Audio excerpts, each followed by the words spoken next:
November 1875. A French diplomat walks into the British Foreign Office with an offer. Egypt wants to sell its shares in the Suez Canal, 177,000 shares, worth millions. But there's a problem. France is already negotiating. Britain has 48 hours. The Suez Canal wasn't just a waterway. It cut 4,500 miles off the route to India. Every British ship carrying tea, cotton, opium, soldiers, it all moved through that canal. Whoever owned it controlled the fastest route between Europe and Asia. Britain controlled India, but France controlled the canal. The French built it. French engineers designed it. French investors funded it. When it opened in 1869, it was a French achievement. Egypt owned 44% of the shares. France owned the rest. For 6 years, Britain sent its ships through a canal it didn't control. Then Egypt ran out of money. Ismail Pasha, Egypt's ruler, spent like he owned oil fields, palaces in Cairo, mansions in Paris, an opera house for the opening of the canal. He borrowed from European banks to fund it all. By 1875, Egypt owed over 90 million pounds. Annual revenue barely covered interest payments.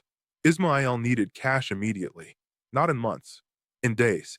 His only liquid asset was the Suez Canal shares. He sent word to Paris. French banks were interested. Negotiations started. Then British intelligence found out. A telegram reached the Foreign Office. Egypt was selling. France was buying. If France gained full control, Britain's entire eastern supply line would belong to a rival power. Prime Minister Benjamin Disraeli saw the implications instantly. But the British Treasury didn't have £4 million sitting in an account. Parliament wasn't in session. No time for debates or approvals. Disraeli needed the money in 48 hours or France would close the deal. He sent a message to Lionel de Rothschild. The Rothschilds weren't just bankers. They were the infrastructure of international finance. 5 brothers across 5 capitals: London, Paris, Vienna, Naples, Frankfurt. They moved money across borders faster than governments could. When nations needed loans for wars, railways, or revolutions, they went to the Rothschilds. Disraeli didn't ask for a loan. He demanded one. Rothschild didn't ask questions. He named a price. For £1 million. Available immediately. Interest rate, 5%, plus a commission. No parliamentary approval. No treasury authorization. Just a private agreement between a prime minister and a banker. Within 48 hours, the money transferred. Britain bought Egypt's shares. France lost the deal. One transaction. One weekend. The British Empire now controlled the most valuable waterway on Earth. But here's what the textbooks don't emphasize. Britain didn't pay Egypt directly. The £4 million went to French banks. Egypt's debt holders were French. Creditors always get paid first. Ismail Pasha received nothing. His shares vanished. His debt remained. Within 2 years, Egypt couldn't pay its creditors.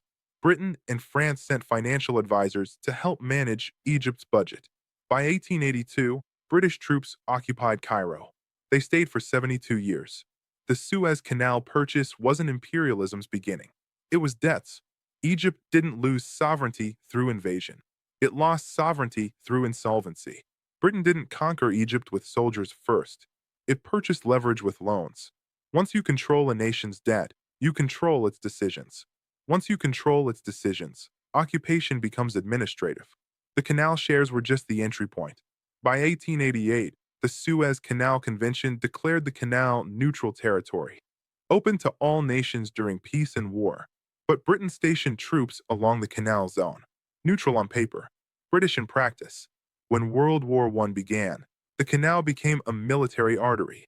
Troops, supplies, communications, all flowed through Suez. Germany never cut it. The Ottoman Empire tried and failed. The canal held because Britain held it. When oil was discovered in Persia in 1908, the Suez Canal transformed again. It wasn't just a trade route anymore. It was the corridor for the 20th century's most valuable resource. British Petroleum, originally the Anglo-Persian Oil Company, shipped oil through Suez to fuel the Royal Navy. Control of the canal meant control of energy supply lines. In 1956, Egypt's President Nasser nationalized the Suez Canal. Britain, France, and Israel invaded. The world watched an empire try to reclaim what it lost. The United States refused to support the invasion. The Soviet Union threatened intervention. Britain withdrew. For the first time since 1875, Britain didn't control Suez. That moment marked the end of the British Empire as a global military power. Not because of battlefield losses, because the financial leverage that built the empire had shifted. The US controlled the dollar. The Soviets controlled energy politics. Britain controlled memories. Today, the Suez Canal carries 12% of global trade. Over 20,000 ships pass through annually. In 2021, one container ship blocked it for 6 days. Global trade lost an estimated $9 billion. Egypt collects over $9 billion yearly in canal fees. It's the country's third largest source of revenue. But here's the pattern. The Panama Canal, American-controlled until 1999, built with loans, secured with military presence. The Strait of Hormuz, 21% of global oil passes through it, controlled by whoever patrols the waters. The South China Sea, China's building artificial islands, not for tourism. Critical infrastructure isn't owned by the nation it sits in. It's owned by whoever finances it, whoever holds the debt, whoever stations forces nearby. In 2013, China launched the Belt and Road Initiative. Over $1 trillion in loans for infrastructure across Asia, Africa, and Europe. Ports in Sri Lanka, railways in Kenya, highways in Pakistan. Nations borrow to build. When they can't repay, infrastructure becomes collateral. Sri Lanka's Hambantota port, built with Chinese loans, couldn't repay. China now operates it on a 99-year lease. The same structure, the same mechanism. In 1875, it took 48 hours and a Rothschild loan. In 2025, it takes longer, but the debt still transfers control. Empires aren't built with soldiers anymore. They're built with interest rates, with currency swaps, with infrastructure deals that look like investments but function like liens. The Suez Canal is Egyptian territory, but when Egypt needed money in 1875, it sold the one asset that mattered. Sovereignty doesn't disappear in an invasion. It disappears in a loan agreement.